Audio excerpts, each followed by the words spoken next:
So I will just switch off my video for the bandwidth and no other issues.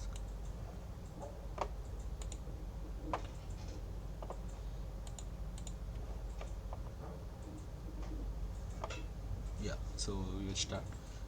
So good evening everyone. So welcome to the first session on exploring nonlinear dynamics from the basics to applications. So I am myself Rohit. I am a PhD scholar in the aerospace department at IIT Madras. So what are the expected outcome of the course which we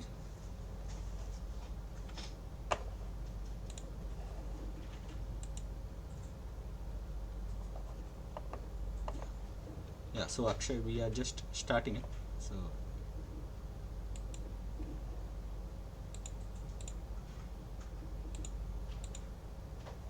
okay, so what are the expected outcome of the course? So we try to get to know a new subject called nonlinear dynamics, and we try to get some feel of how applying this theory into the practice we will try to see, and get to know of the real world application of this nonlinear dynamics, how people have used it in real systems, and we will give you a brief idea and application of how this nonlinear dynamics and can be used with the data driven method. So that's the brief outcomes of this course. So the lecture plan will be, we will be carrying out a 13-day session. Each session will be of 2 hours. Total you will be having 13 days of 26 lectures we will be covering up.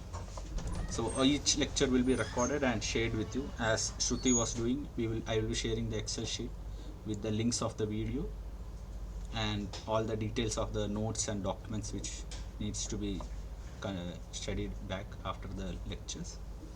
And hopefully we will be having 3 tutorial sessions in the total schedule. So in that we will try to model some of the equations and see how the dynamics changes and different things, and we will try to apply it in a real system, and we will see how it in real world systems, how this kind of theory can be applied. And so out of this 13 lecture, today's lecture will be a introduction to the nonlinear dynamics subject, and as we pass on, we will go on through the different broad topics that I have listed here. So we will just start with introduction to the nonlinear dynamics today.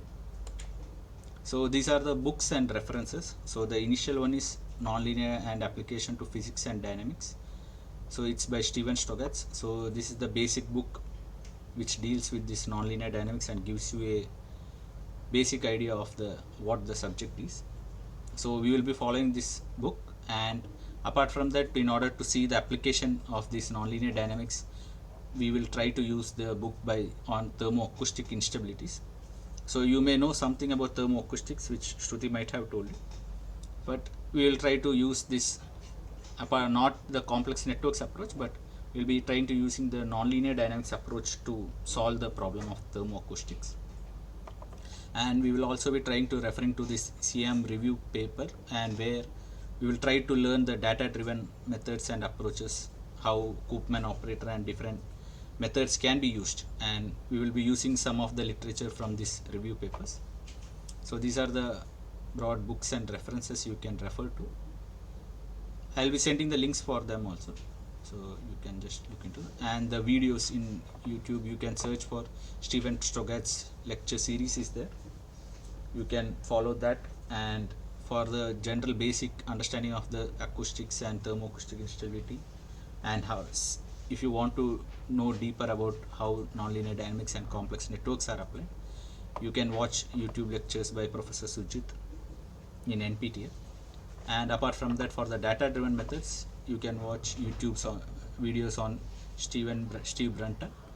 So these are some of the you have a lot of videos, so these are some things which you can refer to, and all the image sources which I will be showing in the upcoming slides, all the image sources will be mentioned at the last of the slides.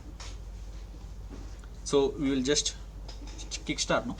So are there any questions till now?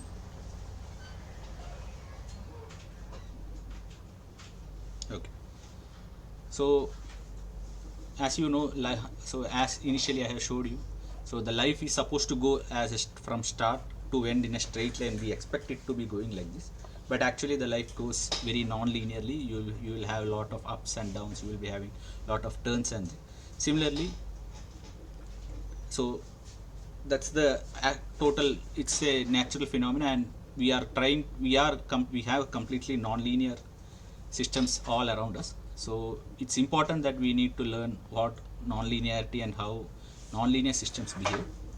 So we will kickstart with our session 1. So in the session 1, I will introduce you to provide the historical context of the nonlinear dynamics, how it started and how it has progressed on, and what is the current status of the subject. And I will give you some examples of the nonlinear phenomena, and we will define what is nonlinear dynamics and its significance in various fields. And we will try to contrast the linear and nonlinear systems, and some key concepts like trajectory, phase space, dimension. These all are basic definitions which we need to know before we start with more deeper concepts. So we will pass on through all these concepts today. So that's the plan for today's lecture.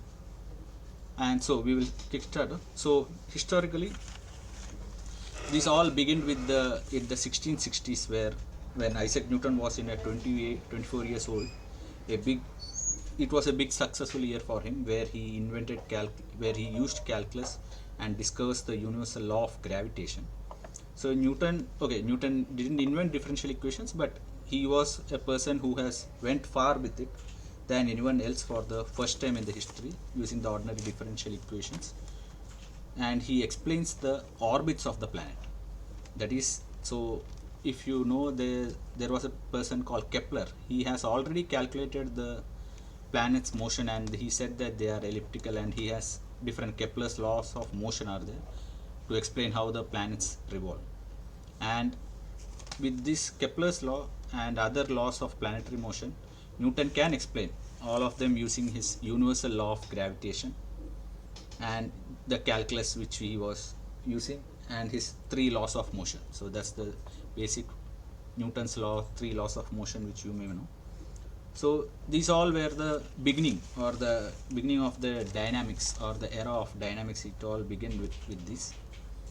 Interestingly, he was mostly interested in solving the two-body problem. That is, two-body in the sense he was interested in solving the Earth and the Sun's, how Earth is being pulled by the Sun's gravity. That was his most interesting part. And that's when he was able to explain why the elliptical orbits are there, and to do that he was to neglect all other planets in the solar system. So he used only the Earth and Sun as two bodies, and he worked on the gravity effect by the Sun, and he was able to explain all these things.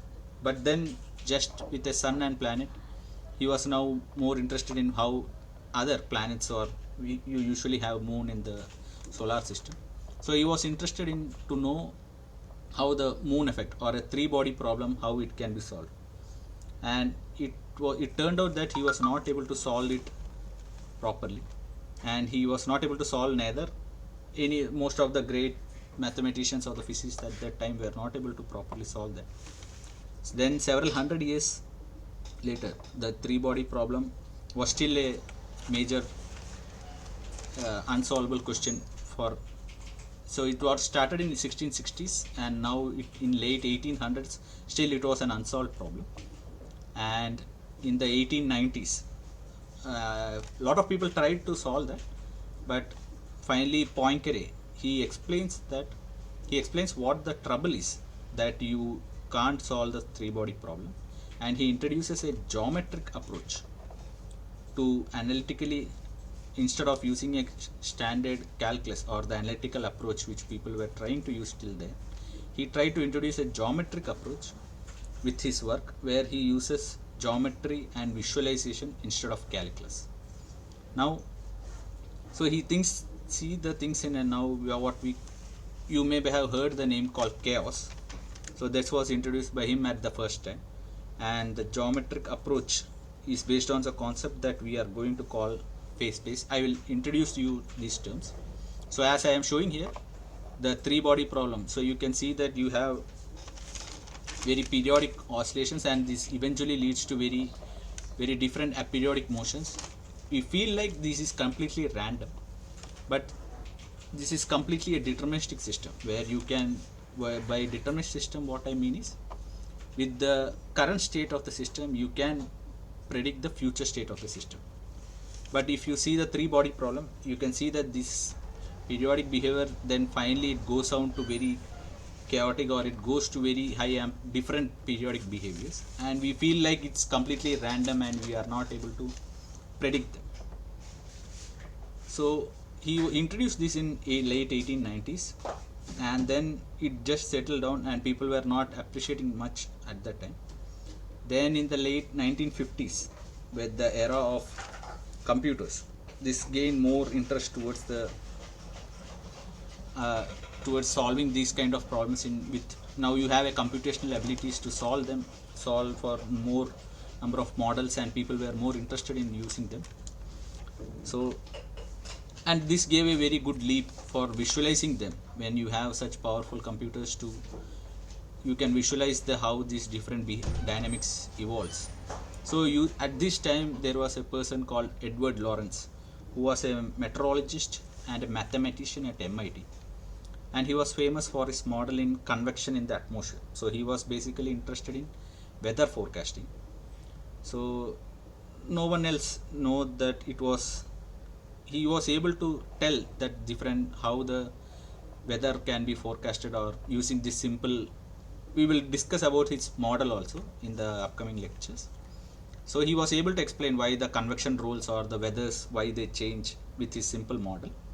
But then people were not aware of these things at that time, and it was very much less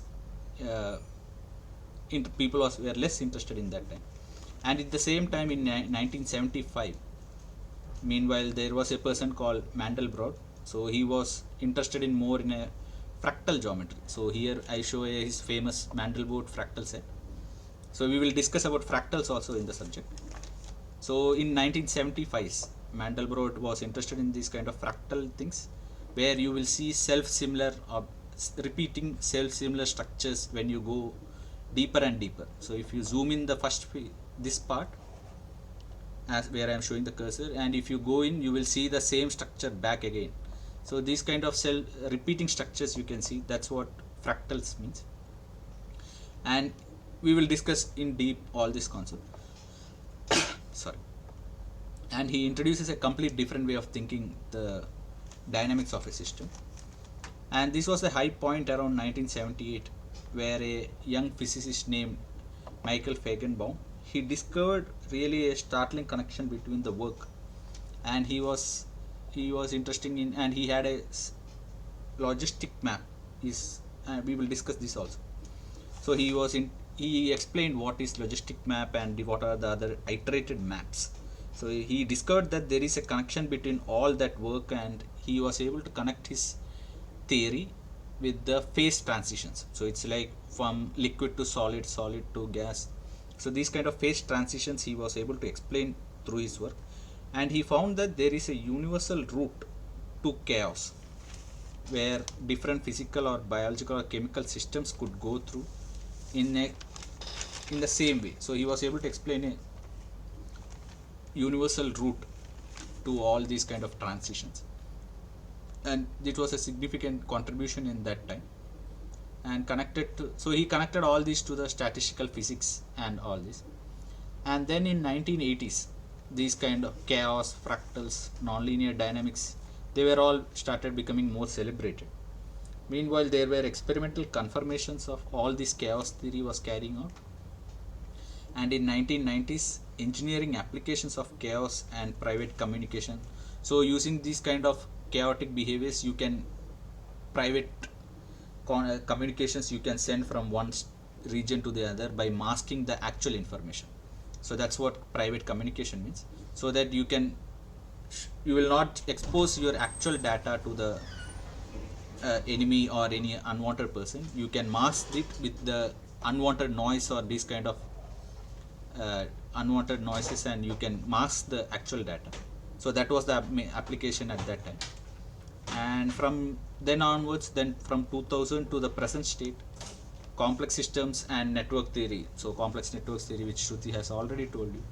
So these are the current era people are more, and it's started getting more and more interested, people are getting more and more interested to these kind of subjects, and complex systems and network theory are now the, what is it, they are more now the stars in the current era. So people are more interested in this, and a rigorous works are going carried out on this field.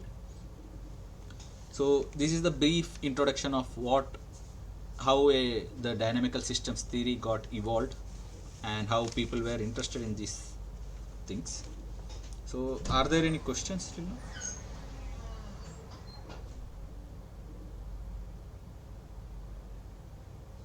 Okay.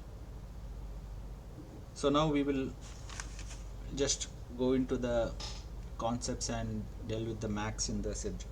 So basically the term called nonlinear dynamics. So nonlinear, as I showed in the first figure, your life is completely nonlinear. It's not a straight line. It's completely it has ups and downs and all kind of things.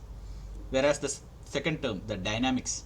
So dynamics is the subject that deals with change, where the system changes with time. So any system that changes with time, we are interested in that kind of dynamics, and all the systems around us, they evolve in time. And so studying them with time, how they are changing, and studying them is very much important.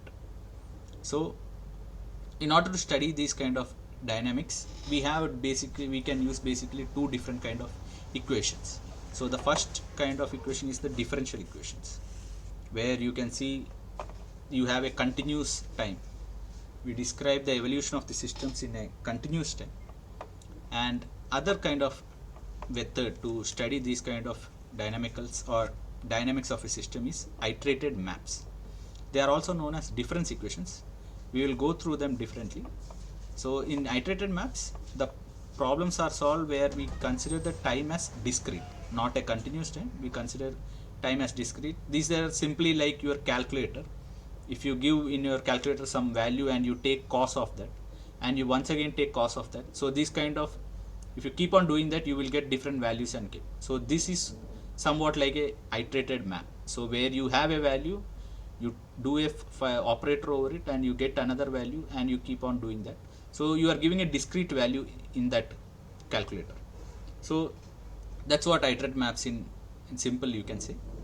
So we will start with differential equations. So you don't there is no prerequisite for the subject, but some basic mathematics, some differential equation related things and all are required, that which I will be discussing now. So that's enough for the subject to know all what we are doing. So no need to have a full mathematics course and all is not required here. So as I have showed here, so in a differential equation, so the main distinction was between, in a differential equation you have two kinds of differential equations. One is called ordinary differential equation, the other is called partial differential equation. Yeah, so as I have shown here, so this is one of some damped harmonic oscillator, where you have the equation of the form. So in a ordinary differential equation, you have only one variable that is dependent on it. So you have d square x by dt square, dx by dt. So these are all t at the denominator, you can see. Whereas there you have only one independent variable, and that is time here. Whereas in the second equation which I have shown here, you can see there are two independent variables, which are time and space, t and x, as I have shown here. So there are two different independent variables which are governing the system now. So these kind of two different parameters, if they are involved, you need to use partial differential equations. So we will be morely focusing on the ordinary differential equations. So in the ordinary differential equations, we may need some of the basic concepts. So I will just go to my notes here. So till now, are there any questions? So you can stop me if you are not understanding. So we will not rush up. So these are the basics things for the subject. If you are not able to understand, you can just stop me. Yeah, so here I have shown an example where you can see dx by dt equal to ax plus by, and dy by dt equal to cx plus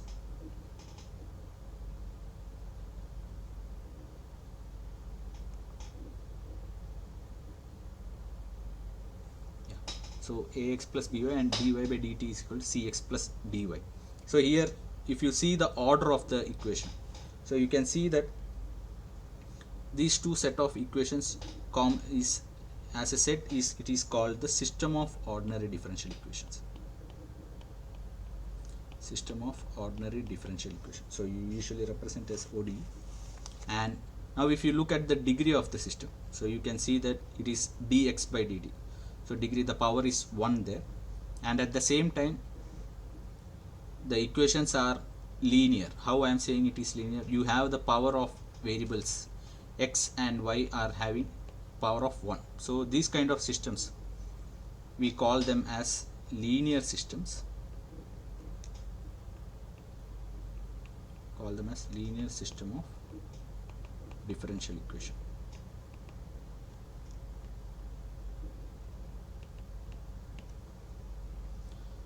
Now, so we are interested in these kind of differential equations in the subject initially. So if you can write these kind of set of equations dx by dt equal to ax plus by in the form that I have written here, where you can see that we can write it in the form x dot. So here x dot is nothing but, so x dot is, we represent x dot throughout the subject as dx by dt. So in short we represent it as like this. So if your x is a distance, then you can see that x dot is nothing but your velocity.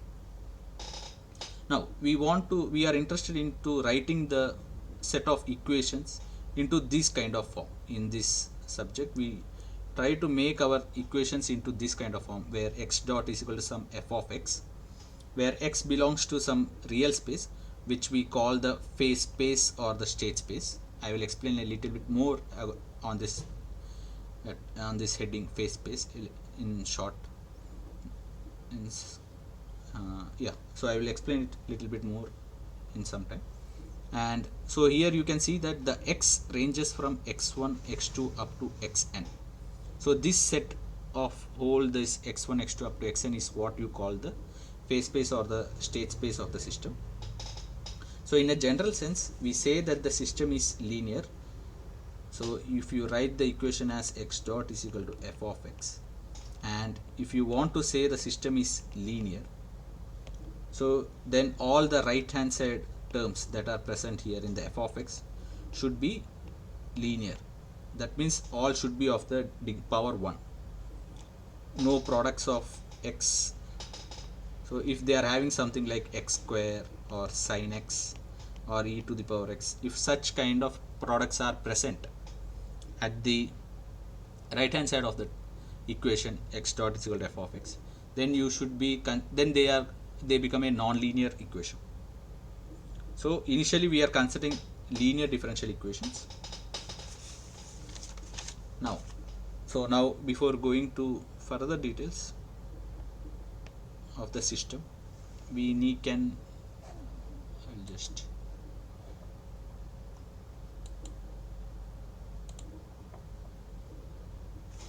so before going to that we will further go into classification of what is a system. So what are different types of system also. So we said that it's a linear differential equation, and the whole system or the set of equations which we call system of ordinary differential equations.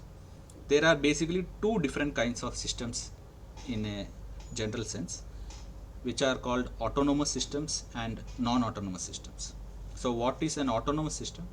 For example, if your equation is of the form dx by dt is equal to ax plus by, and if another equation say it is of the form dy by dt is equal to cx plus dy. Now if you look at the right hand side, you have only terms of variables x and y. There are no dependence on, explicitly there is no dependence on time in these equations. So such kind of equations where you don't have an explicit dependence of time, such equations are called autonomous systems. Whereas when you have a non-autonomous system, the equations will be like dx by dt is equal to, say if it is minus x, and dy by dt is nothing but minus y plus e per t.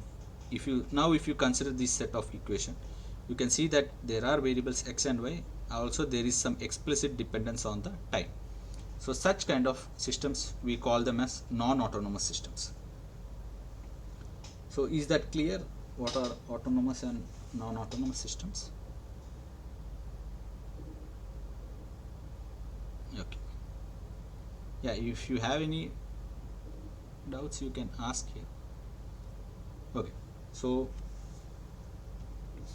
in this subject initially we will be interested in autonomous systems. So as I said initially, Poincaré, we will be using the Poincaré's method or geometric way of approaching a problem. So we want to visualize the phase space, or having where we need to visualize the path or the how the system behaves or the dynamics of the system. We want to visualize it. So for that, autonomous systems which don't change with time, we have a freezed conditions. Such kind of things will be helpful or easy to understand the dynamics. So for which we will be interested morely in the autonomous part of the system, autonomous dynamical systems. So initially we will be focusing much on this part, autonomous systems. Now, so if I take one more example, a simple example of a simple harmonic oscillator. Okay, so people who don't know about simple harmonic oscillator, you can just think of it as you have a mass of m, and you have a spring which has a spring constant, or its stiffness has some value k. Now from the Hooke's law, so Hooke's law is a basic equation which states that how your force is applied and how your strain or the distance is changing. So now if you apply a force F here, so if you apply a force F here, you can see that there is a strain that is happening and it's stretching in the negative direction. Similarly, you have from the Newton's second law of motion,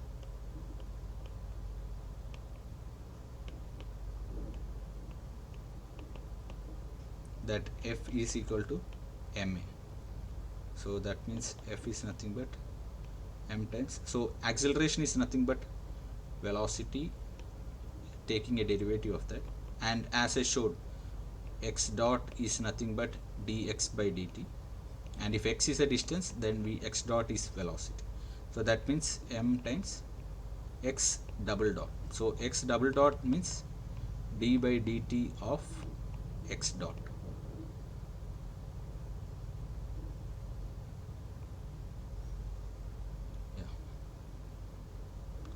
So this kind of simple harmonic oscillator, say you have now this set of, so if you equate these two forces, you will get the equation mx double dot plus kx equal to 0. But if you remember, this is not of the form x dot is equal to f of x. So we want to convert this equation to this form. So in order to do that, we have a very simple trick which we will be, it's very handy, and it's very helpful to convert such equations to a form which we need.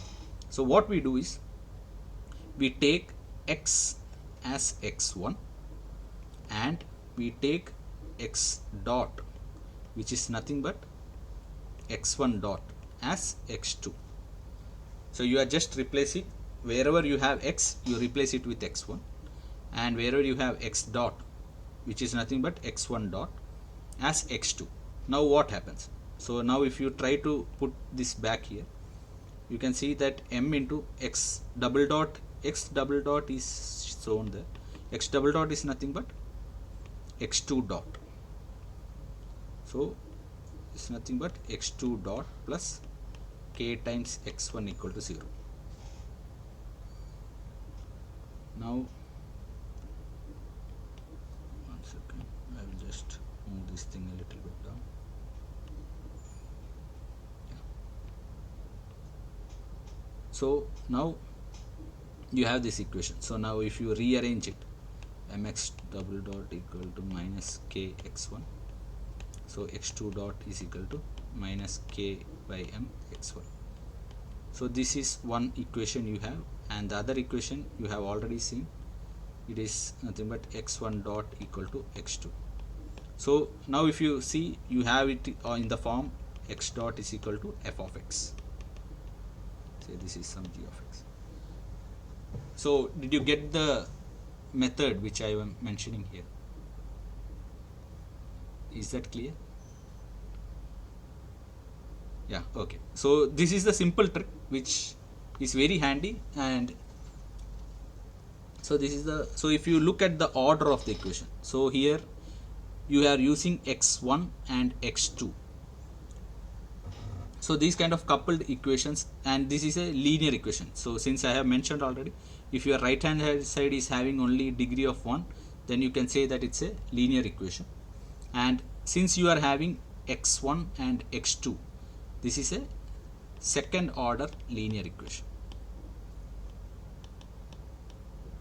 So from the traditional way of saying, if you have x square, then only it's a second order equation.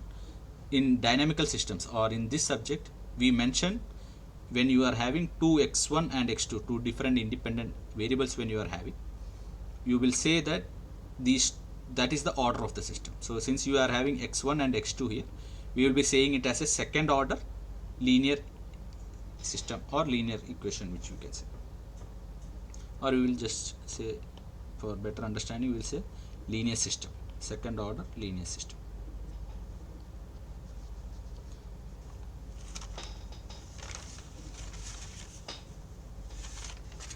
Okay. So now we will just go to a little bit more practical problem, which you all you might have heard about. So you all remember something, this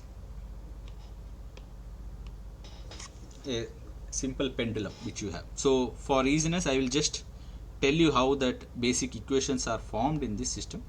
You don't need to know all these derivations and all, but just you need to know how these equations were derived, so that you will know what these equations actually mean. So for that purpose, I'm just showing you how it came. So say you have a hanging pendulum which was here, and now you displaced it by an angle theta, and now if you leave, you know that it will start going in this direction. So now if you consider the forces that are acting on the ball in this point, the first force that is acting is mg, that is the weight of the system, that's weight of the ball. And then you can see, if you take the components of that, you can, since this angle is theta, you can take this angle also as theta. So now the component in this side will be mg cos theta, and this side will be mg sin theta. And if you see, this mg sin theta is what causes the ball to move in that direction. So from the basic, if you have force is equal to ma, similarly when you are having an angle, it's nothing but tau equal to I alpha, where tau is nothing but the torque that is exerted, and I is the moment of inertia of the point or the ball which we are considering here, and alpha is the angular acceleration with which the ball is moving out. Now, so torque you can write is, it's nothing but force into displacement.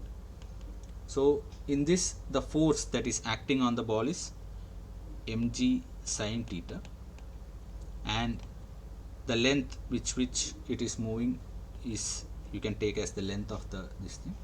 And if you see, with the movement of this thing, the theta is decreasing, so the torque you need to put minus over here. So that is your first equation if you consider. Then the second equation which you can consider now is the I alpha. So where I is the moment of inertia of a point object. So moment of inertia of a point object is nothing but mass m L square.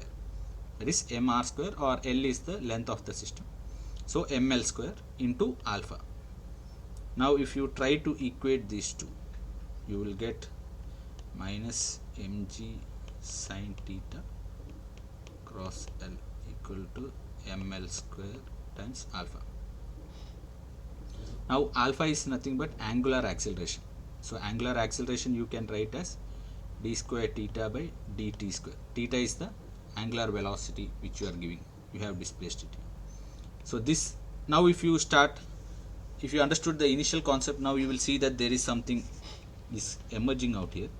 If you write it as this, and this L and this one L got cancelled, so now what you are left out with is ml times d square theta by dt square. So in short, what equation you have is d square theta by dt square is equal to minus g by L sin theta. So now this is the governing or the dynamics that governs the dynamics of the system. So now you have reached this point, but as I told you earlier, this is not of the form x dot is equal to f of x. So now we are interested in converting this, and we know the idea of how to convert it.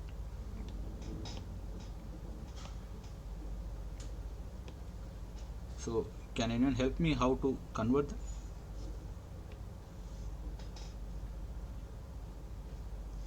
Yeah. And yeah, so theta dot is equal to x1 dot is nothing but x2. Yeah, excellent. So here you have is something like theta double dot is equal to minus g by L sin theta. So in order to show theta double dot, it is nothing but x2 dot is equal to minus g by L sin x1. So now this is of the form x dot is equal to f of x. So this is the initial step in the subject where you need to convert any given set of equations to your form, that is x dot is equal to f of x form. And here if you see, there is a non-linear term that is present here. So this is not a linear differential equation. So this is a non-linear second order system.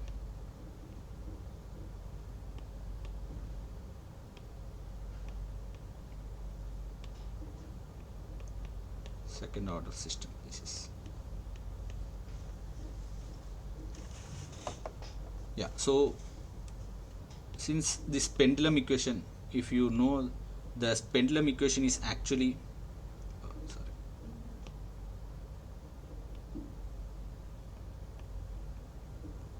okay.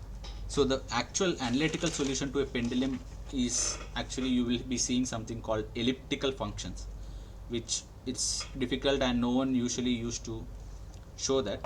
So I'll just switch this here.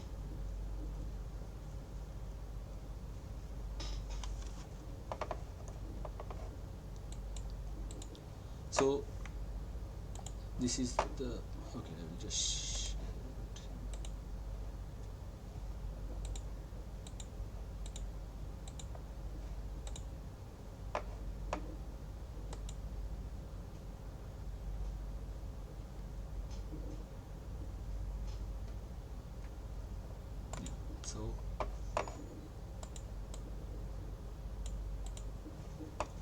so this was the pendulum case which we were discussing. And so after all, the motion of the pendulum is very simple, and it's like if you have a low energy, it swings back and forth, and if you are giving a very high energy, it should whirl on the top and it should come back. So this simple system which you can clearly tell the dynamics how the system will behave. We are using analytical methods where you need very complex elliptical functions and all this. So is there any way which you can analyze this dynamics of the system very qualitatively? And so in that case, so for that, say you have, so I will just write it down.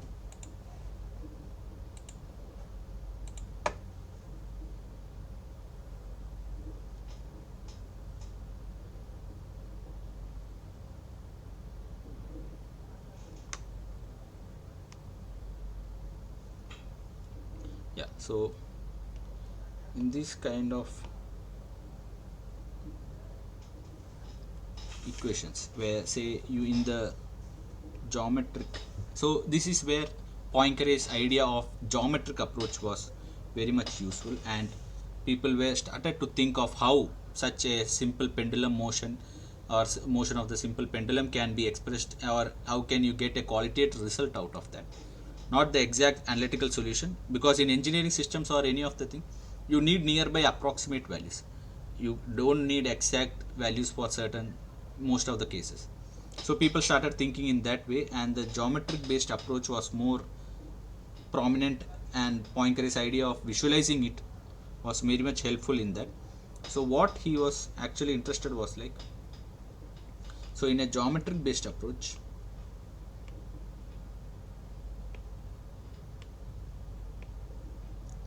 so in a geometric based approach,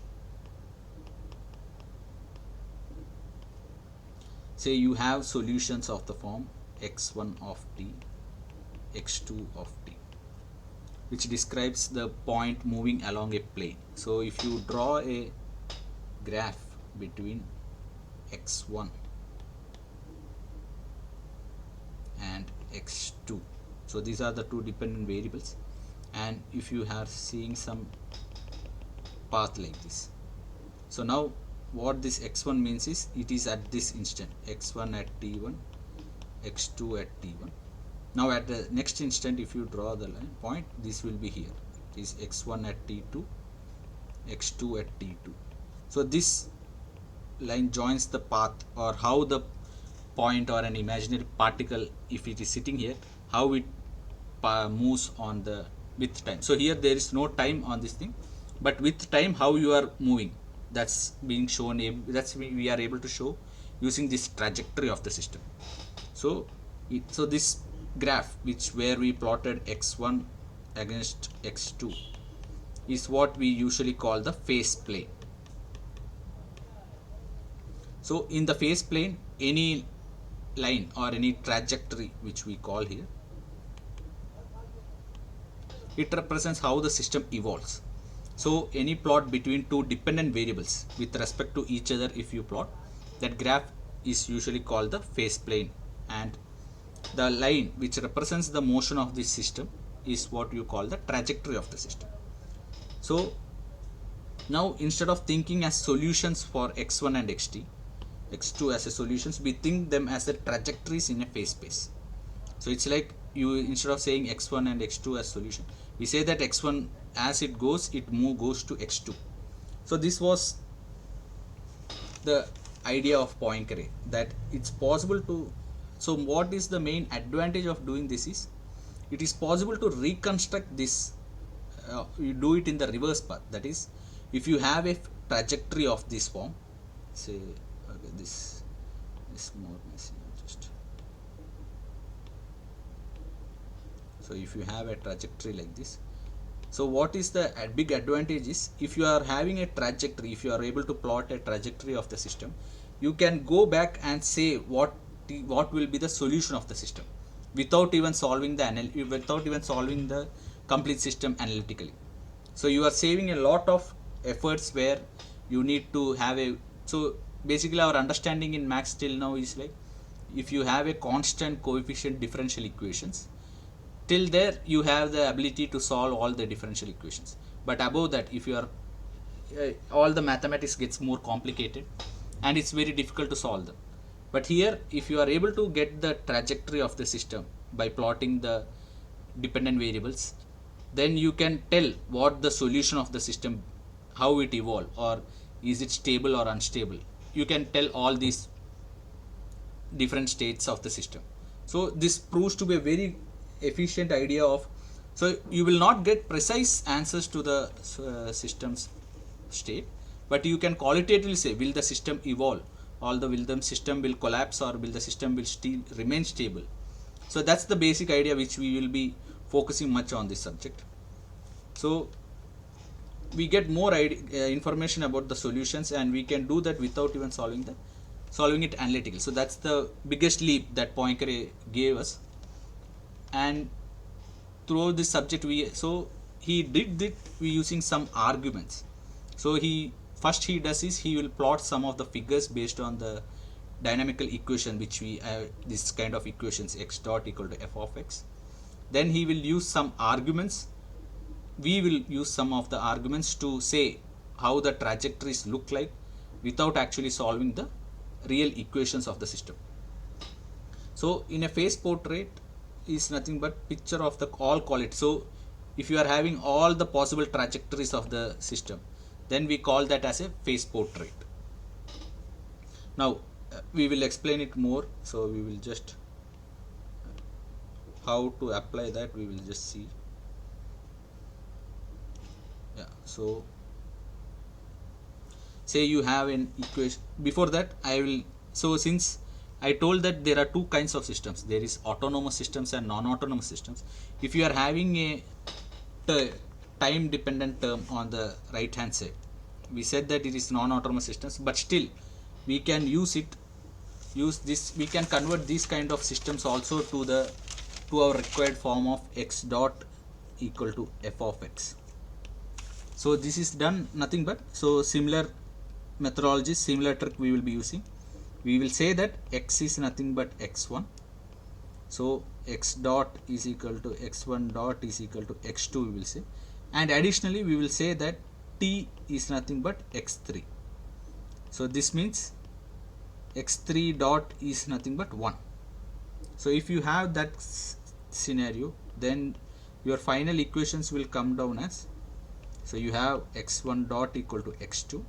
So if you see, this is of the form x dot is equal to f of x, and your second equation. So now if you substitute all this back into this equation, so you have the equation as m x double dot. X double dot is nothing but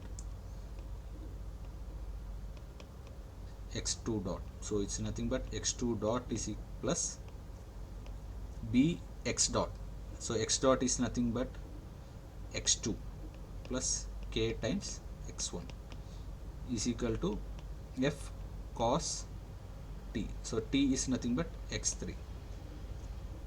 So if you rearrange it, you can see that x2 dot is equal to 1 by m times minus k x1 minus b x2 plus f cos x3.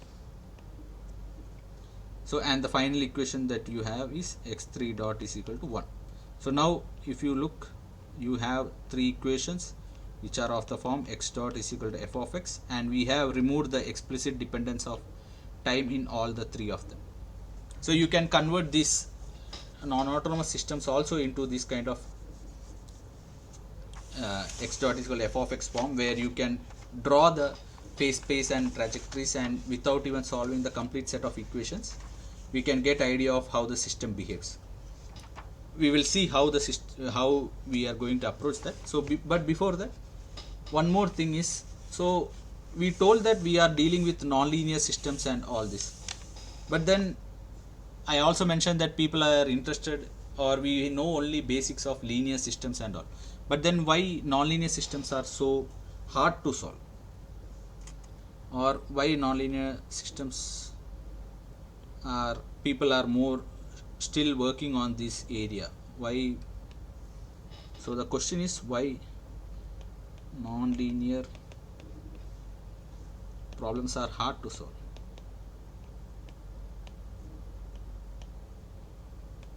So if it was not hard, so we would have the three body problem or n body problem would have been solved very easily. But then what is the main problem that is? So I think this was mentioned by Shruti in her talk also sometime. It was like, when you are having a non-linear problem, or when you are having three body problems or n body problems, you will see that now the interaction between them is now completely non-linear. And so in a linear system we can divide the solution into different parts. So that is the linear systems. Say you have a, so the linear system can be broken into parts, and you can separately now solve them each part, and then you can recombine to get the answer, and you can solve them separately and recombine to get the answer. So you are able to split it and recombine and finally get back the answer. This is because it's a linear system of equations. It follows the principle of superposition, wherein you can say, okay, a plus b plus c is what is the net result. So you find explicitly a, b and c and you add it up to get the final result. So if you remember, you can think of like if you have a sine wave like this. This is actually a combination of different sine waves. So if you add these two things up, you will result into this kind of wave. So these kind of superposition principles are applicable in a linear system of equations. But once your system becomes a non-linear, this principle doesn't hold anymore. So in a non-linear system, this principle of superposition will not hold, because now it's not like simply a plus b plus c will give you the complete dynamics. Here if you have three body, this will interact with it, this will interact with it, this will interact with it, but now this all three can interact in a non-linear manner. So that non-linearity makes the system more complicated and it can evolve your system to very different kind of behaviors. So as I showed you in the PPT, I will just share the screen now.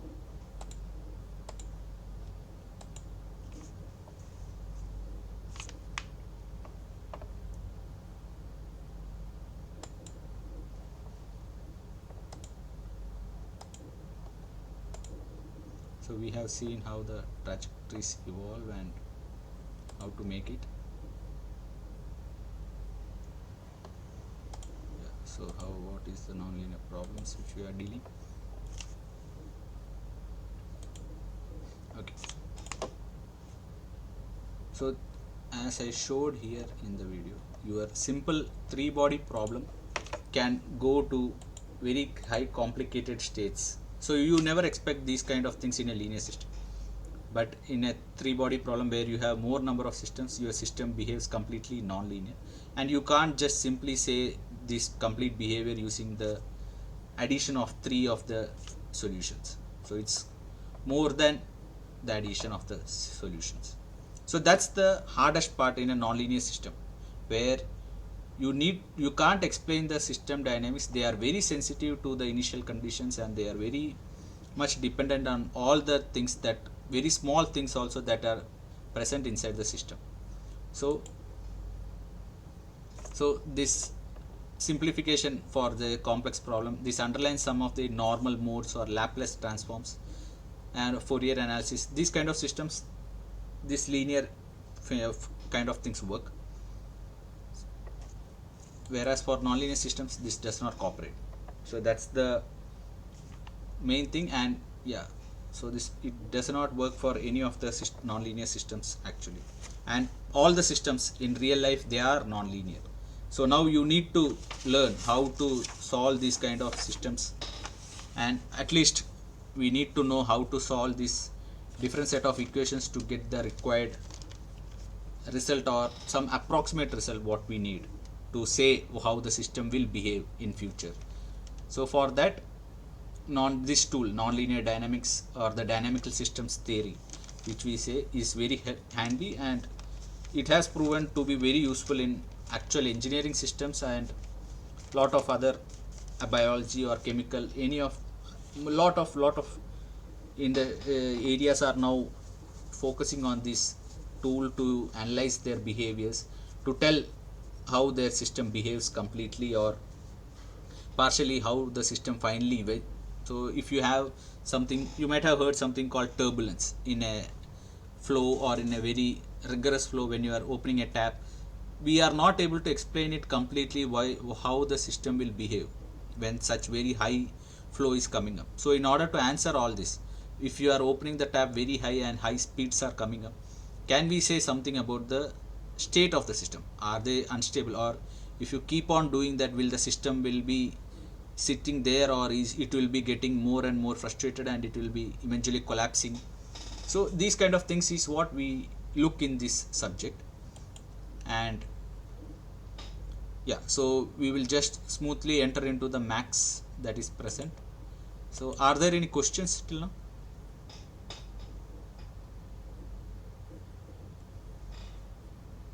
Okay, yeah, so we will carry on.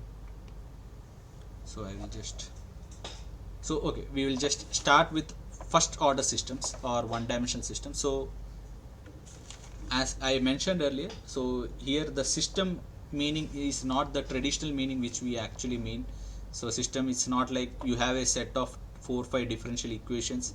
That is not actually a system. Here system is refers to, it can be a single equation also which governs the dynamics of the system. And our system here is nothing but x dot equal to f of x. Such form, if you are bringing it up, even if it's a single equation, it is a system. So that's the basic difference from a traditional way of saying system and how we perceive in the dynamical systems theory, how we perceive system as. So now if you consider a simple equation, say x dot is equal to sine x. So I will just, okay, I will just show it here itself. Yeah, so if you have equation called say x dot is equal to f of x. So now this is of the form which we know, x dot is equal to f of x.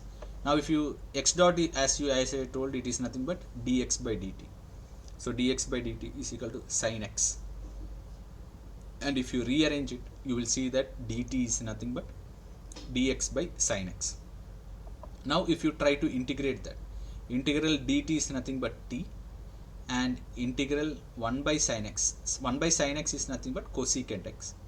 So you don't need to get back to your all integral equations and all. This is just an example, so you don't need to worry about you forgot all the max or anything, but this is very fine. So this is an example. So integral 1 by sine x is nothing but cosecant x, and you have dx here. So integral cosecant x is nothing but minus log of cosecant x plus cot x, plus some integration constant c will come out. So in order to see, take the constant, what we do is we give an initial condition. So at t equal to 0, you have that x is equal to x naught.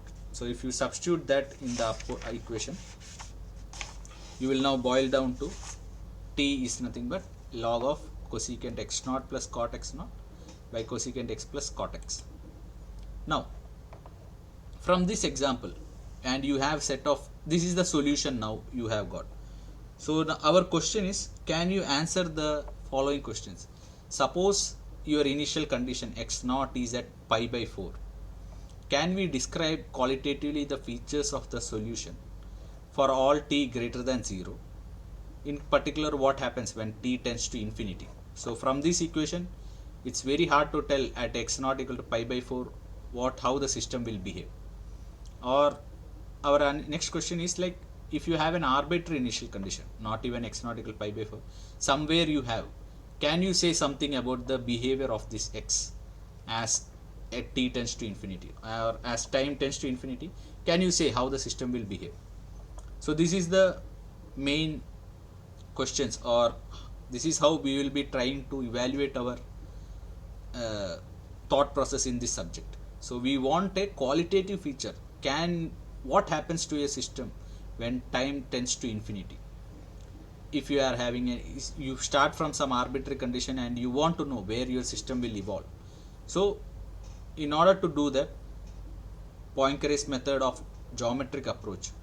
So this was the traditional approach of using analytical method of solving the complete equation and getting the time and cosecant x and cot x, all the things. Now if we try our method of geometrical approach, can we answer these two questions?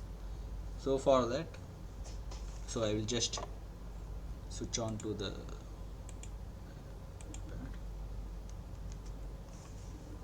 so are there any questions till now?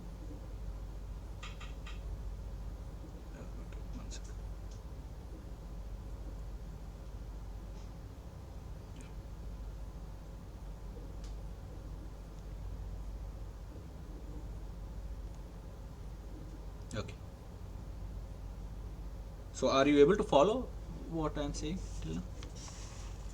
You don't have questions? Okay. Okay, so we will carry on. So now you have considered the equation like x dot is equal to sin x. Now you solve the traditional analytical method and you got big equations, and we came to know that can we answer the two questions which we asked. So in order to do that, so we will consider the right hand side of this equation, which is nothing but sin x, and you know how a sin x behaves. So you know sin 0 is 0 and it goes up and comes down, and it goes and ups and comes down. Similarly in the negative direction also it goes like this. Now we are plotting this nothing but x dot. So this is the thing which we are plotting here. Now, so what in this geometric approach what we do is, so if you are, so consider like there is a, okay, I should not draw that. Oh, sorry. Yeah. So in a more physical way, what we can say is like, say you have a fluid which is flowing over steadily along an x-axis, and with a velocity, say some x dot velocity, it is moving from one place to another. Now it is governed by the rule x dot is equal to f of sin x. So your function is nothing but, your function f of x here is nothing but sin x. So your velocity is now governed by this sin x function. Now if you see, with distance increasing, if your velocity is, if your x dot is greater than 0, you will be moving forward. So wherever you are having a positive path, you will put your arrow in this way. And if your x dot is less than 0, so that means you are decelerating. So that means you will move to the left. Now the points where you don't have any velocity, that is x dot is equal to 0, that is the point where you have no motion. That means your fluid particle or your fluid, it remains still there. So that points are what we call fixed points. So x dot is equal to 0 is the point where we call them as fixed points, where your flow is not disturbed, where you don't have any velocity and you still stand still there. So if you see this point, so wherever there are fixed points, we will mark them here. So here one is there. Okay, here is the one. Now if you give the arrows everywhere where you are seen here, so here it is in the negative, its velocity x dot is negative, so that means it should go left. Here x dot is positive, so its velocity is increasing, so it should go right. Similarly here if you see, it's positive, so it should go this way. Now so here you have different fixed points. Now we differentiate these fixed points by using the point. So consider this point here. Okay, I will consider this point, this fixed point here. Now if you give a small perturbation to this fluid, or consider that as a ball, if you are giving a small perturbation, will the ball move out or will the ball come in? So that's the first question we need to ask. So if you see, both the arrows is moving outward, so that means if you are giving a small perturbation, there are more chances that your ball will try to move out. So we call that such systems as, or such fixed points where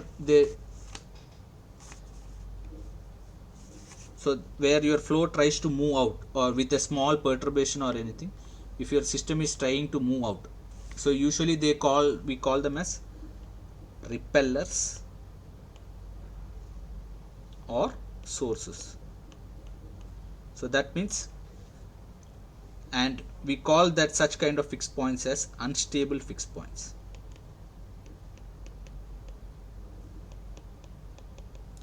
So in an unstable fixed point, we represent in a phase space, we try to represent unstable fixed points as open circle. So you will only draw a circle over here, you will not fill the circle. So that's an unstable fixed point to differentiate what is stable and unstable. Now if you come to this one, if you see here, if you try to make any small perturbation, small disturbance, if you give here, you will see that both the arrows are towards the point. So that means any disturbance which you give here, eventually the system will eventually come and sit back here itself. So such kind of fixed points is what we represent them by filling them. Filled circles is what you call as, so they are called stable fixed points.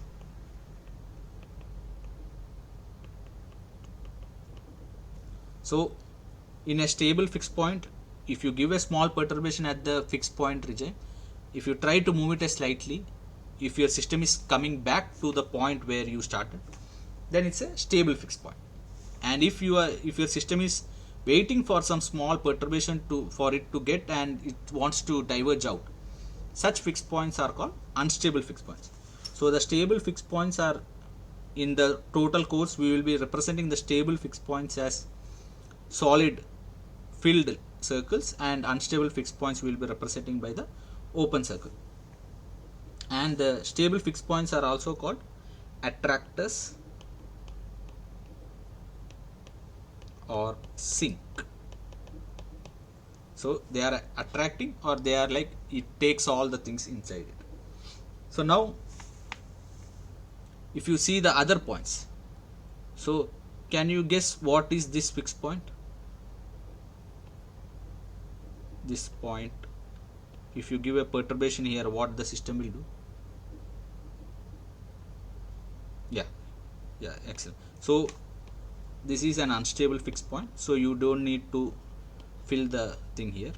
Whereas this point, if you consider, okay, this is negative, so it will come here. So this is a stable fixed point. Similarly in this case, if you see, so here also you can see it's a stable fixed point.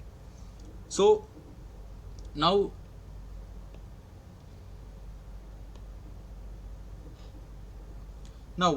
you are armed with all the things, so you know your solution x dot is equal to sine of x, how it behaves, and you have a phase plane, and you know how your velocity changes with the distance. Now our first question, can we answer the first question, where the question was, if x dot is equal to pi by 4, can as time tends to infinity, can you say how your system will behave? So with this geometric approach, can we answer that? So if you see here, so if I plot time over here, and if I plot the x values here, so we said that x starts from pi by 4, say somewhere here is pi by 4 and somewhere here is pi. Now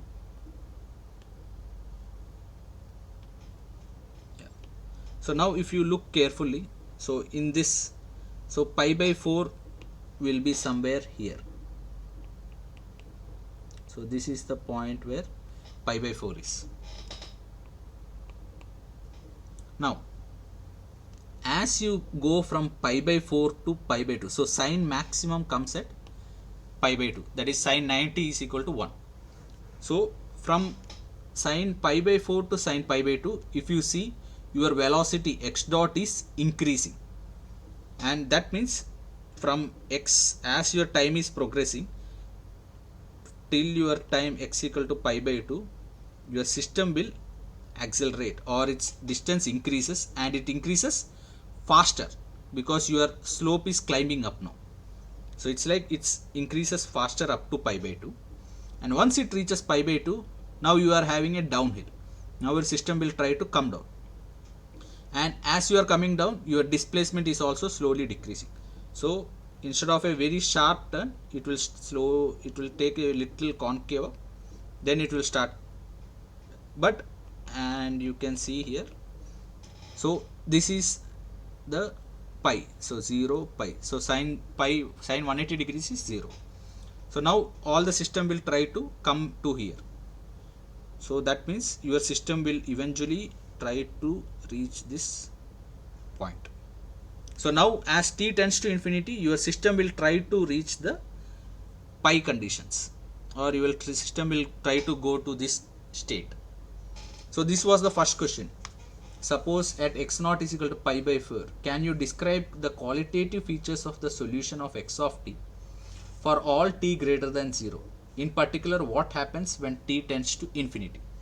So our solution here, when your particle starts at x naught equal to pi by 4, we see that system moves faster and faster until it reaches x by pi by 2, and then the particle starts slowing down and eventually it approaches to the stable fixed point at x equal to pi from the left.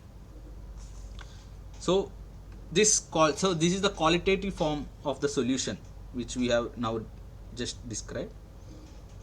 And so this is the first answer to the first question which was asked. And the second question was for an arbitrary initial condition, say x naught is started from pi by 2, pi by 4 or somewhere. Can you still tell what is the behavior of x of t as t tends to infinity? So now you have this diagram. You can start from pi by 4, pi by 8, you can start from pi by 2, you can start from pi, all these things you can start. So if you look into the graph of that, so if you look at that, say your 0 is here and this is your time axis and this is your x axis. Now if I move from 0 to 2 pi 1, and you know that pi is a stable fixed point, 2 pi is also a stable fixed point. So here this is pi, so you will come to here and you will come to here also.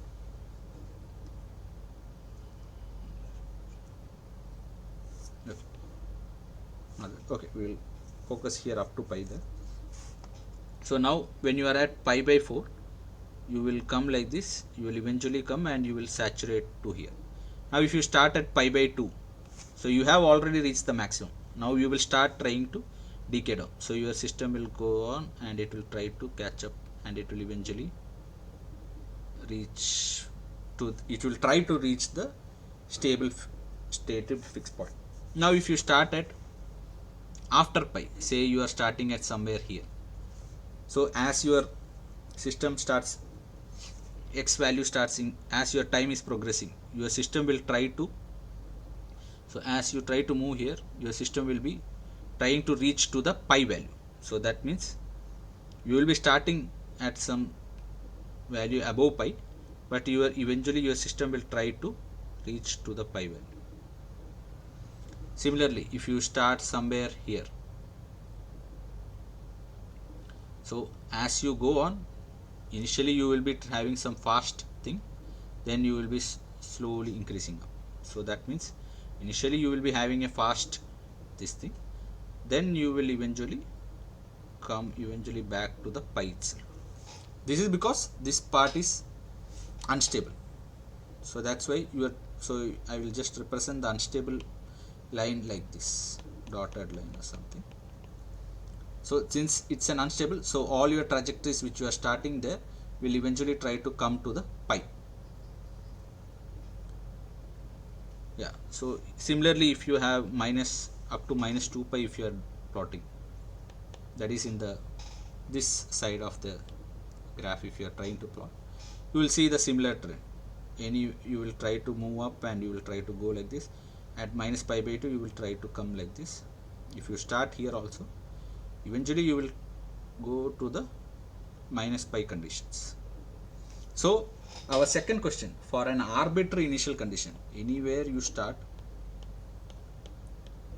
we are able to say how the system behavior is, or as t tends to infinity, how your system will go, where the system will reach. So we are able to say qualitatively the information about how the system will behave. So certainly if you question it, can you say anything quantitatively?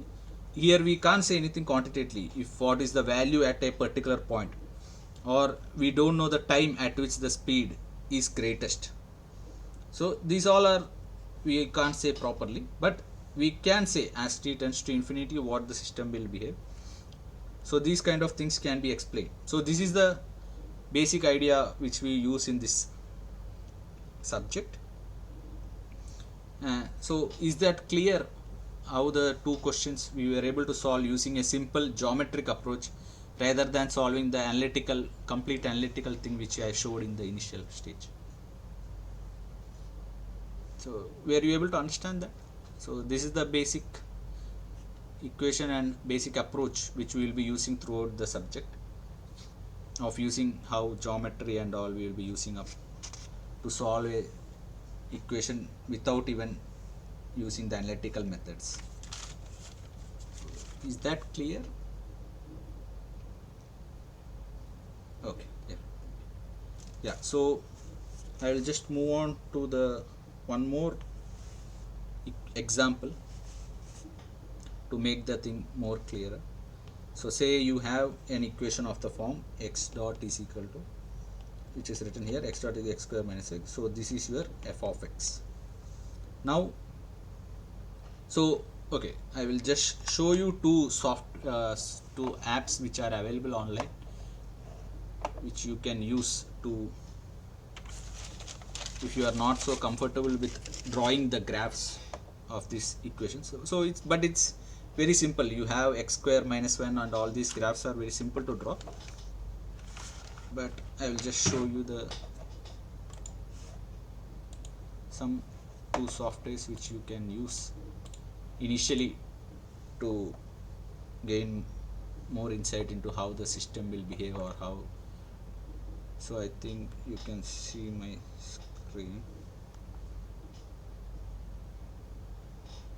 Okay, so the first thing I want to show is, so there is a software called Desmos. So here you can get a graphing calculator. So now, as I showed, the first problem which I showed was like, you have something called y equal to x square minus 1. So you will get the how the graph on the RHS side, how the graph behaves, you can see in this software. So this is one tool which you can use to visualize how your graphs will be if you are having a complicated equation on this side. How you can, if you are not able to draw the graphs, you can use these softwares to understand them. And one more software which you can use, which will be used in further steps when you are going into the future classes, you may be using them. So what that is called p-plane.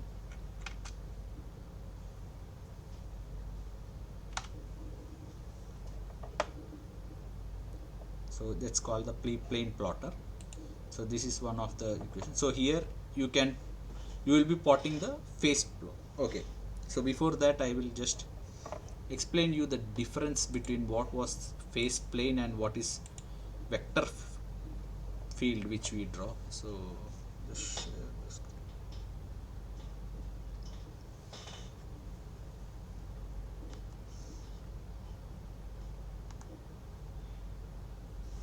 So okay, before answering this question, I will just explain you.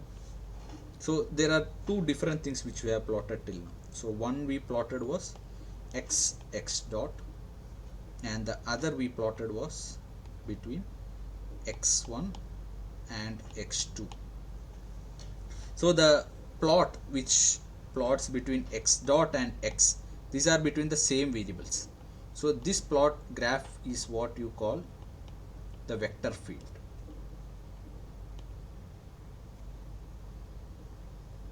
And okay, so that was very bad. So that's what you call vector field. Now if you are plotting between two independent variables separately on the two axes, then this graph is what you call the phase plane or phase portrait. You say when you are plotting all the trajectories, it's the phase portrait, or else you call it as phase plane. Yeah, so this is the basic difference. So you should be not get confused if you are asked to plot the vector field. You should not get confused with how to plot that x1 to x2 or xx dot. So you should be for a vector field, you should be plotting between x and x dot. for a base plane you should be plotting between x1 and x2. So that's the basic difference. And so when you are having a single set of equations, you can use this Desmos to see how your system evolves and all. And when you are having a two equations, or when you are having two set of equations, now for solving that you can use this p-plane software. So here you can write that dx by dt, that is our x dot is equal to some function and y dot is equal to some function. Now if you try to graph the phase plane what you have, so now these arrows will tell you how the system, if you are starting from here, this tells how your trajectory will start and how it will go pass on as time tends to infinity.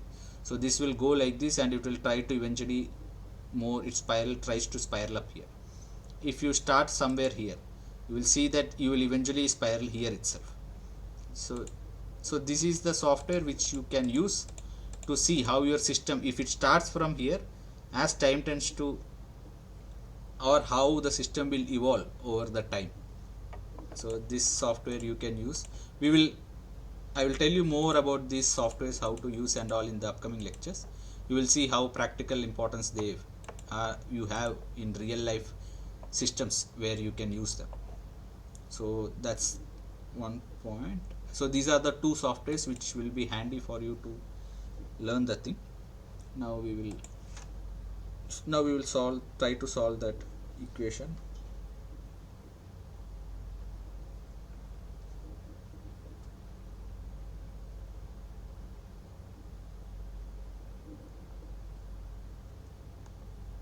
So the equation currently, so now you have a equation x dot is equal to x square minus 1. So as you saw in the plot, your x, if you plot between x and x dot, you will see a graph like this.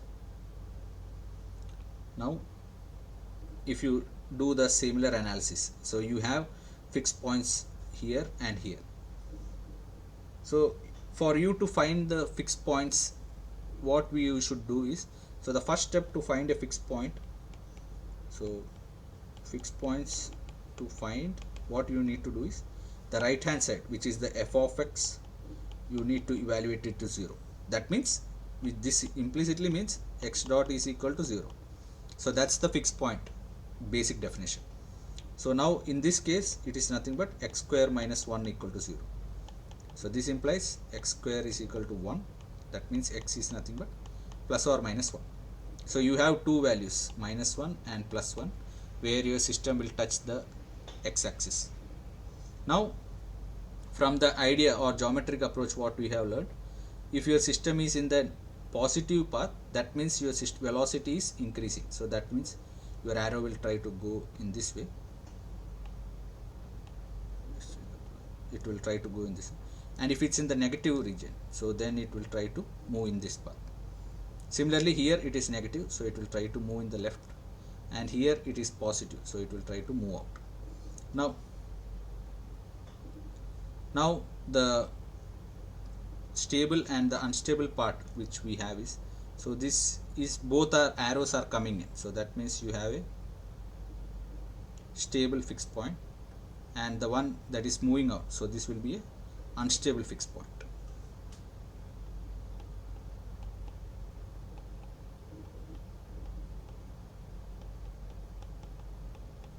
So now for this set equation, you can say that we have plotted the vector field, and you can say that at x square minus 1 is when it is greater than 0, your system moves to the right, and when this f of x is greater than 0, it tries to move at the way. So this region is the stable point and the x dot x star. So we represent this x values, x is equal to 1 and x is equal to minus 1 are the fixed points.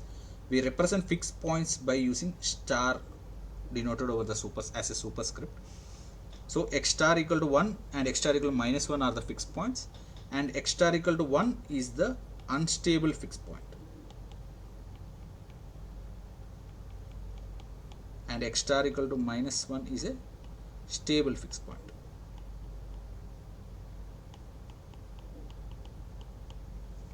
Now important thing to notice, this all is applicable when you are having a very small disturbance. If you are, say you are giving a very high disturbance from here, and you are giving very high disturbance such that you will reach near to this attractor, then you will not come back here, you will be eventually be thrown out to the infinity. So these all things are variable, or these all things are valid for a small disturbance. So these are all valid for based on, these are all based on small disturbance. Small disturbances, these definitions of stable equilibrium are valid. Just write it down. So the definition of stable equilibrium is valid. So that's the main thing. And to keep the things more precise, we say that this fixed point is locally stable.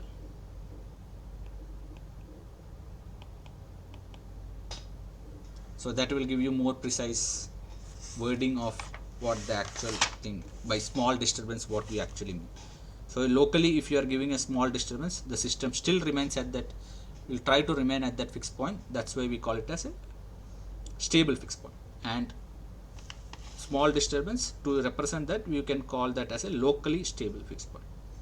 Now this equation was very simple. Okay, we have some more time to, yeah. So are there any questions still now, or any comments or anything? Okay, so now we will look into one more example. Say you have x dot is equal to x minus cos x. You can look into the Desmos and you can plot the graph, but here there is one more easy way to do that. So say x dot is equal to x minus cos x. For this set of equation, while plotting, you can make it into two parts. So our basic equation, y is equal to x, that simple equation is nothing but a straight line passing through origin. That we know. That's a very simple equation, y is equal to x. Now y equal to cos x also we know. So cos 0 is 1. And this will try to move like this. So this can represent actually what is x dot is equal to x minus cos x. So we separately drew y equal to x, and we separately do y is equal to cos x. Now the fixed point what you have here is not the point where you touch the x-axis, because it is not that point where you are getting f of x is equal to 0. F of x will become 0. That is, f of x here you have is x minus cos x. So this will become 0 when x is equal to cos x. That means the point where your y equal to x and y equal to cos x intersect. So this is the fixed point you have. So if this is your fixed point, now the question is, is this a stable or an unstable fixed point? So how will you analyze that? So if you look here carefully, so in this region, in this part, cos x value is more than y equal to x value. So that means cos x is greater than, value is greater than the x value. So that eventually means your f of x value is negative. So f of x value negative means you should be going in the leftward direction. Now in this region, if you look, so here x is greater than cos x. So that means your f of x value is positive. Since you can just see x is greater than cos x, so x total value will be positive. So that means x dot value should be increasing. So that means, so now the fixed point which you are having here, this is the x star, if you say, it is actually a unstable fixed point.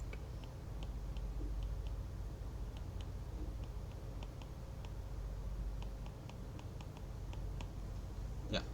So now this is also one it's also a geometric approach, and it's more simpler than what we did earlier. So if you are having some certain equations where you can draw these kind of independent variables and you can get informations from the geometric approach.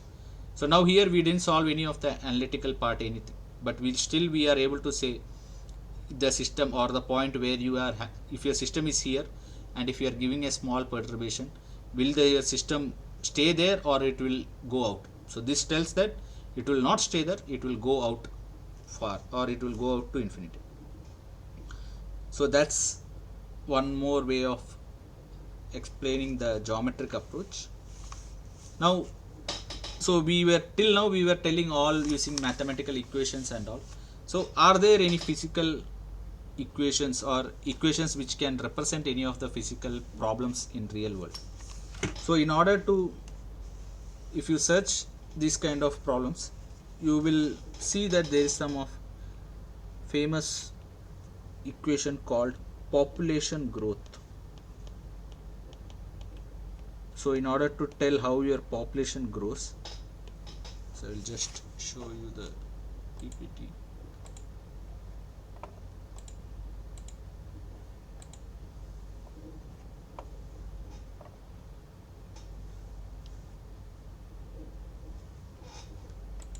Yeah, so we have covered all this. Yeah, so in a population growth model, so what it's a simplest model for the growth of population of organisms. So it was, the simple model was shown as n dot is equal to r times n. So here n is the population at a time t and small r represents the growth rate, which is greater than 0. It can't go less than 0, so growth rate will be greater than 0 every time. That's why it's written greater than 0. So this is simple equation, n dot equal to rn, and if you look carefully you will see that it is of the form x dot is equal to f of x. So this equation basically means is the rate at which your population is increasing is r times the population at a given time. So that's the basic meaning of that equation. But if you look into this equation more carefully, n dot is equal to rn, if you try to derive or try to solve it, it is nothing but dn by dt is equal to rn. Now if you bring the n terms at same point and t here, you can solve it into n of t is nothing but some constant times e power rt.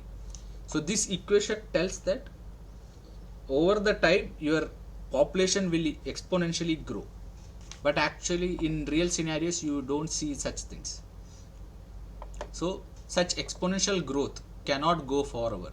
That is because in real system or in real population growth phenomena, you have the effects of overcrowding and limited resources which will deplete the population.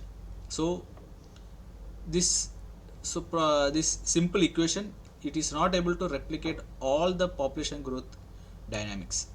So the biologists and the demographers, so they assume not simply plotting the n dot value, they take something called per capita growth rate. So it's nothing but n dot by n, and they see that this decreases with when n becomes sufficiently large. So n, if it is very large, okay. So now if your n is very large, you will see that your per capita growth n dot by n becomes, it decreases. So if you see the graph shown here, as your n value is increasing, you will see that after a particular value called k, your system will go in the negative direction. So this actually means that it can mean that death rate is higher than the birth rate. So your value or the growth rate starts slowly coming down.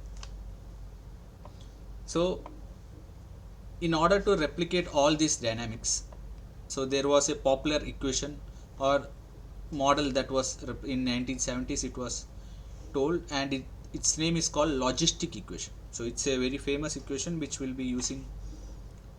has been quite famous in telling how a population growth happens. Not only in human beings growth or population, a lot of experiments have been conducted on how growth of a rabbits or a sheep growth, how it happens, or how a microorganisms growth happens. All this they were able to tell using this simple equation called the logistic equation. So logistic equation, its form is this kind: n dot is equal to r times n into 1 minus n by k. Now this negative term will take into account all the death rate and all these kind of things where the system will eventually saturate. Now on this model, which tells the real world problems of population growth and all, can we put our current understanding of nonlinear dynamics? So till now we have learnt a geometric approach, and we saw that the equation which I have wrote is represents the form x dot is equal to f of x, and you have n dot is equal to rn into 1 minus n by k. Now with the geometric approach which we learned till now, so okay, you have seen the graph there. So it is n, and if you are plotting r here, so there is k, and the system will try to come like this and it will try to go down. So if you look into this diagram, and there is some particular value called k. This is called the carrying capacity.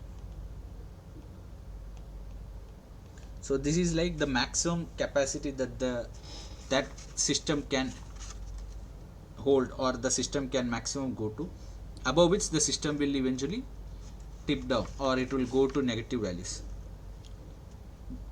So any part, the population will eventually try to reach these k values. Now from the equation, if we are able to, so we know if you are getting a equation of the form x dot is equal to f of x, first step we need to do is find the fixed points. So we will try to find the fixed points for this system.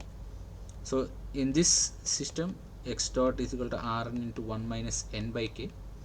So as I told, to find the fixed points, you need to take the f of x equal to 0. So that means rn into 1 minus n by k equal to 0.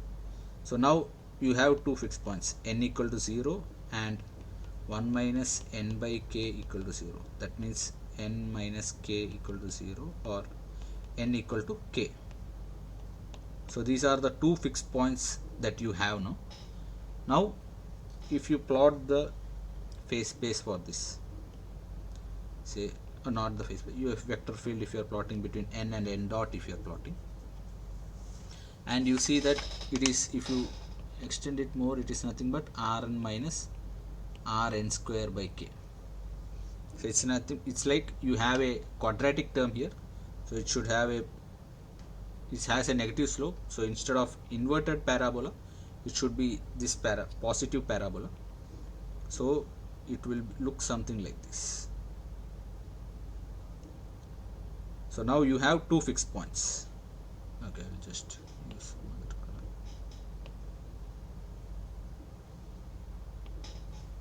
So you have two fixed points here, n equal to 0 and n equal to k. Now our till now knowledge of the nonlinear dynamics, we will try to evaluate, is this a fixed point, which fixed point is stable and which fixed point is not stable. If you look at the 0 point, okay, since population can't go negative, so we will start with 0 only, and it is positive in this region, so that means you should be putting your arrow in the right, towards the right. So that means any population whichever is starting here initially, they will have a very fast rise in their population till they reach particular position, and then it will try to come down. Now if you come down here, you will see that this is positive and this is negative, so that means it will try to go like this. So that means both the arrows are coming towards, means this is a stable fixed point.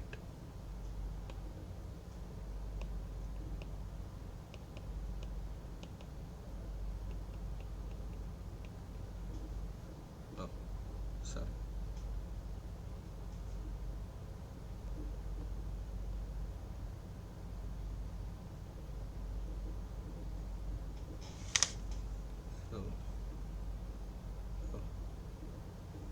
Okay, yeah, just draw it first. So you had something like this. So this is your k and this is your 0, and you are plotting between n and n dot. So this is your stable fixed point.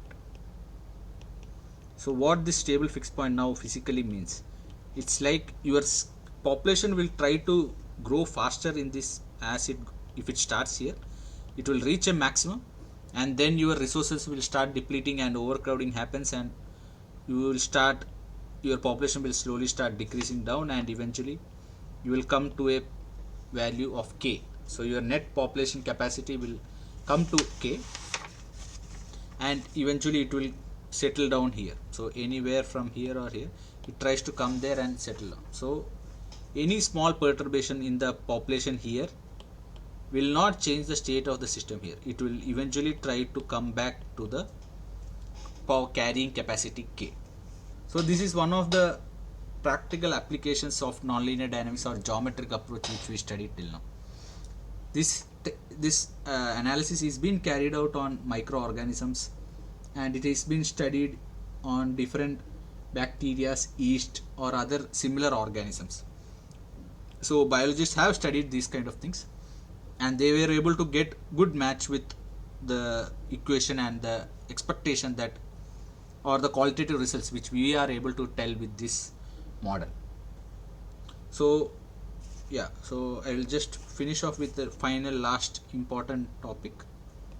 So now, till now we were all saying things related to the linear stability of the system. So we will just finish by telling what is linear stability analysis. So till now we were telling that graphical methods are there to determine the stability of fixed points. So what is it a stable fixed point or unstable fixed point? Till now our graphical method of stability of fixed points, graphical approach can tell that.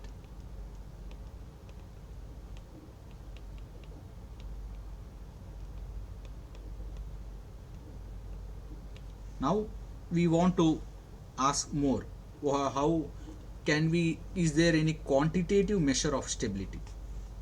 So our next question which we want to ask is there any quantitative measure of stability?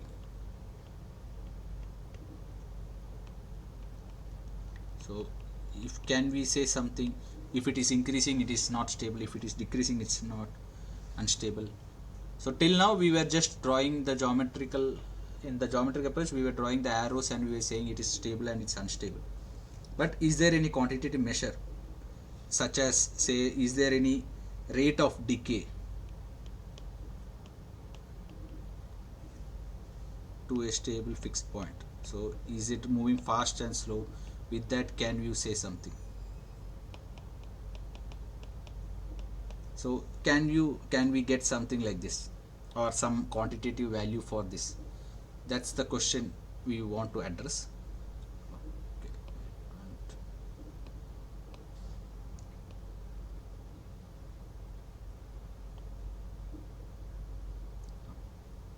Okay.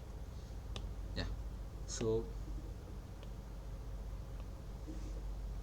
in order to get some quantitative measure, what we try to do is, we know that x star is a fixed point,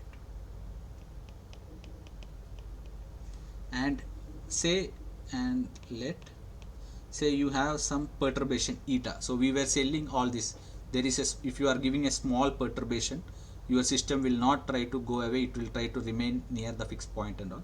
Say that perturbation is, say it is eta, and it's moving, it's changing with time, that eta, if it is changing with time, then this eta is nothing but it's the perturbation, that is you have some value of x minus the fixed point value.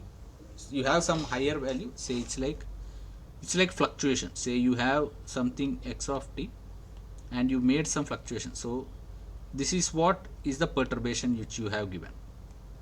Okay, I will just draw it properly. Say you have a mean x star here, and you have some perturbation that you gave. So this is what was the perturbation you have given.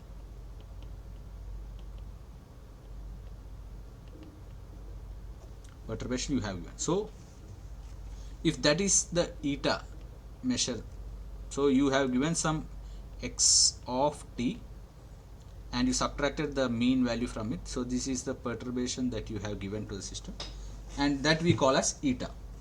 Now to see whether, so you can tell any quantitative measure by seeing that if this perturbation increases or decreases.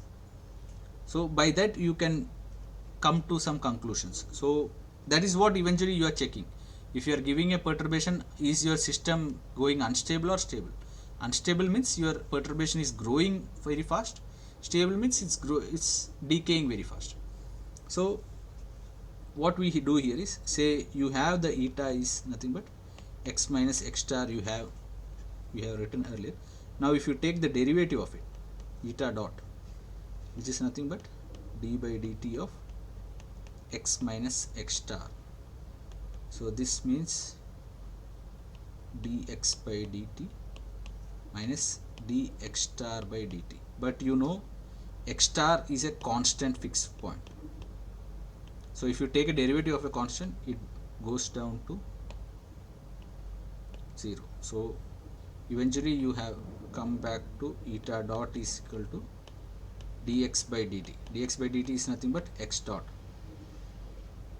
X dot is nothing but, from our standard definition of x dot, is nothing but f of x. F of x. Now x dot is equal to f of x, you know, and you know x, since you told that eta is nothing but x minus x star. So from this, if you say what is x, x is nothing but eta plus x star. So this is nothing but eta plus x star you will get. Now if you remember, there is something called Taylor's series expansion. So if you have something of the form x plus delta x, then you can write the equation as f of x plus delta times f dash of x. Similarly, delta square times f double dash of x, and you can write it in this form. So in this condition, if you are using that equation, that means your x dot is nothing but f of x is equal to f of eta plus x star. This is nothing but f of x star plus eta times f of x star, and similarly you have all the higher order terms which starts with x eta cube and all.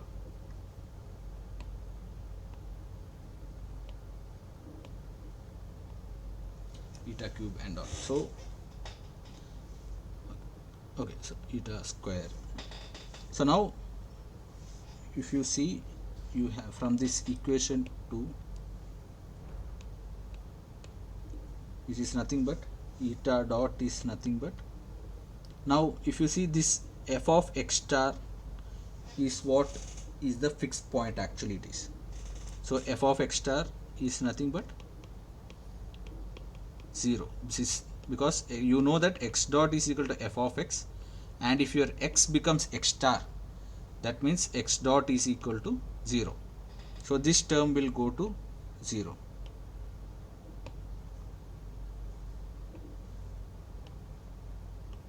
So now you are left with eta dot is equal to eta times f of x star plus higher order terms of eta square. Now if your f of x star value, sorry, this is f dash of x star, not f of x, yeah, since we are writing del times f dash of x, that's the first derivative of f of x. So this f of f dash of x star, if it is,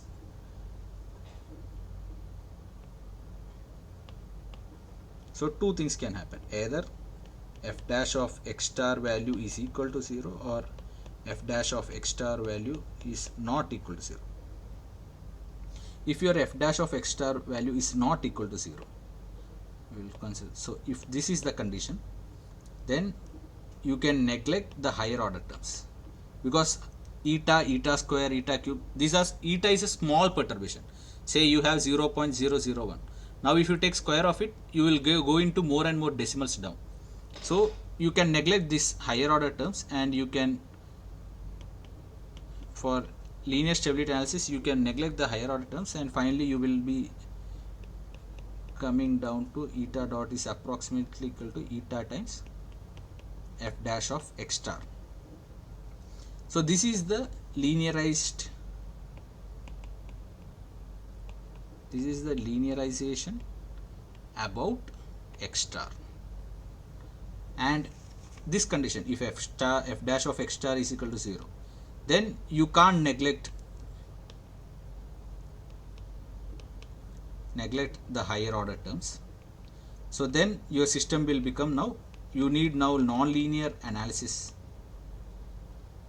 to solve the problem, to solve that equation. But now we are interested in getting a linearized equation for the system, because we are considering a very small perturbation about the fixed point, and so we are now focusing on getting a quantitative measure. So we finally came down to eta dot is approximately equal to eta times f dash of x star. So if you look carefully, if your f dash of x star, so this is nothing but eta dot by eta is equal to f dash of x star. If you solve that, this is nothing but eta times some eta naught e to the power xt. This is the form it is having. So this means your eta will grow exponentially if f dash of x is greater than 0. If f dash of x is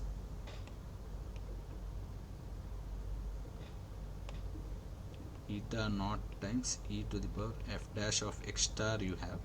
If your f dash of x star is greater than 0, then your eta, it goes to very high values. That means your perturbation, which was initially very small, it now exponentially grows.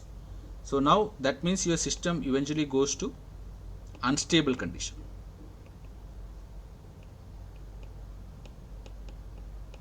Similarly, if f dash of x star is less than 0, your eta e to the power minus it will come, and your system will go to near to 0, or it will decay. So finally your perturbations will eventually die down, and it will go to a stable condition. Now this f dash of x star is nothing but, till now what we have shown, it is the slope of the trajectory which we have drawn till now. So now you can get a magnitude of this f dash of x star slope. It's a measure, quantitative measure of how the stability of system changes near fixed point. If it is positive, you will be moving out. If it is negative, you will be decaying down. And you can get one more measure called the characteristic time scale. So this is nothing but 1 by mod of this slope. So this will tell you the within how much time you will be, what is the time scale it takes for you to grow out or decay out. So now this is a quantitative measure to tell how it is tells the time required for x of t to vary significantly in the neighborhood of x star. So it tells the time required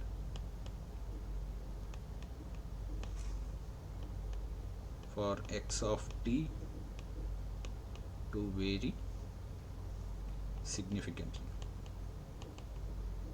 and importantly in the neighborhood of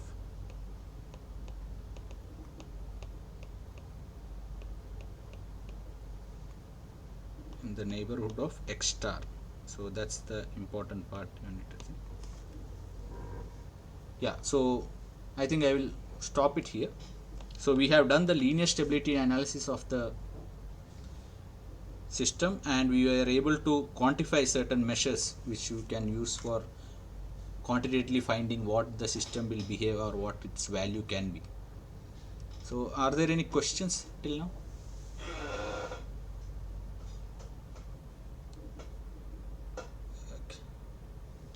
Okay, were you able to understand any, or it was?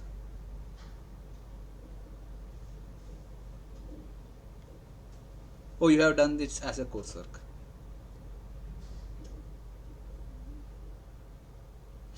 Oh, okay, okay. Oh, so you are a student of Gopal sir. Oh, okay, right. Okay, okay, okay. Okay, so it's like a repeating course. Uh, uh, oh, okay, okay. Yeah. And Malavika, were you able to understand? Yeah. Okay, so we will, for today we will stop here. I will share the recordings and all the documents, related documents in the Excel sheet. You can access there. Yeah, so if no more questions, we will wind up for today. Okay. Yeah. Thank you very much.